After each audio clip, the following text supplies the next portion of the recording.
Hai kawan, pada video ini kami akan menjelaskan mengenai meiosis. Meiosis merupakan pembelahan sel yang terjadi di sel gamet atau sel kelamin kita. Fungsinya untuk mereduksi kromosom yang tadinya diploid menjadi haploid, kemudian akan membentuk sel telur dan sel sperma.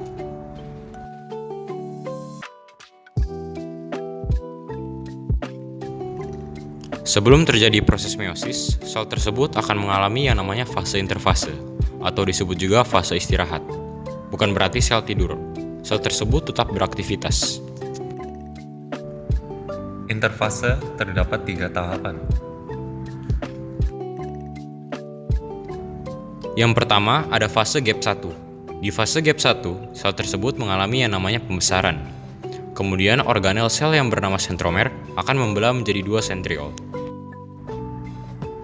Terus fase yang kedua itu ada fase sintesis. Di fase sintesis, sel tersebut mengalami yang namanya replikasi DNA atau penggandaan DNA. Kemudian akan mengalami yang namanya sintesis protein. Di fase terakhir ada fase gap 2, di mana fase gap 2 ini sel tersebut mengalami persiapan pembelahan.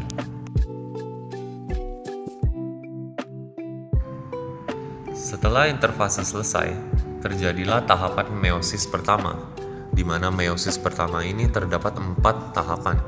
Ada profase 1, metafase 1, anafase 1, dan telofase 1. Pertama kita bahas profase 1. Profase 1 ini merupakan tahapan yang paling panjang. Karena apa? Karena ada 5 tahapan lagi. Ada leptoten, zigoten, pakiten, diploten, dan diakinesis. Di tahap leptoten, benang-benang kromatin akan berkondensasi menjadi kromosom.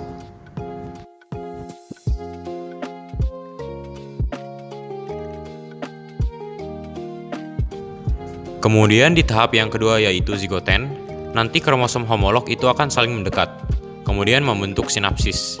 Nah, ketika saling mendekat itu, mereka menempel seperti resleting dari bawah ke atas. Terus di fase zigoten, sentromer yang tadinya ada 2 sentriol mulai menjauh. Fase berikutnya ada fase pakiten, di mana di fase pakiten ini terbentuk yang namanya tetrad. Tetrad itu ada 4 kromatid. Tadi di fase sebelumnya ada 2 kromosom yang jadi 1. Satu kromosom itu ada 2 kromatid. Karena ada 2 kromosom yang menempel, jadi ada 4 kromatid atau disebut dengan tetrad.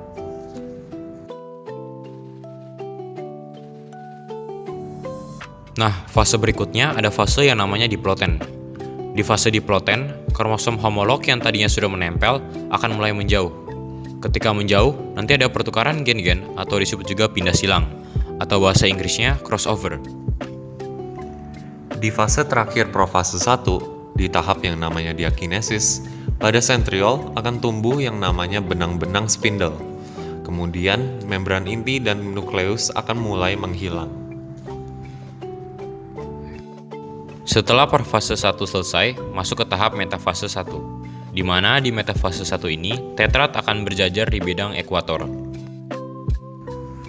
Kemudian di tahap 3, ada anafase 1. Di anafase 1 ini, nanti tetrad akan ditarik ke kutub berlawanan, kemudian akan berubah menjadi kromosom kembali.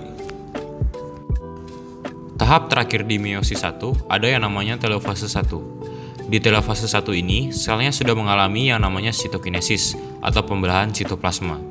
Jadi selnya jadi ada 2. Nah, kemudian masuk ke tahap meiosis 2. Di meiosis 2 ada 4 tahapan lagi. Ada profase 2, metafase 2, anafase 2, dan terakhir telofase 2. Nah, tahap yang pertama ada profase 2. Di profase 2 ini, sebelumnya sudah ada 2 sel. Yang kemudian di profase 2, sentriol yang tadinya menyatu, dia akan mulai menjauh. Di fase selanjutnya ada metafase 2. Di metafase 2, kromosom akan berjajar di bidang ekuator.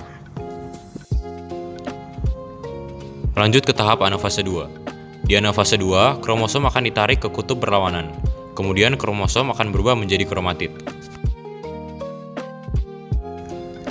Di fase terakhir ada telofase 2. di mana telfase 2 ini akan mengalami yang namanya sitokinesis atau pembelahan sitoplasma.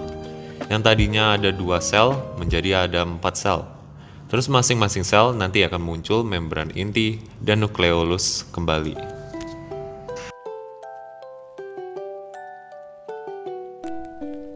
Sekian penjelasan kami.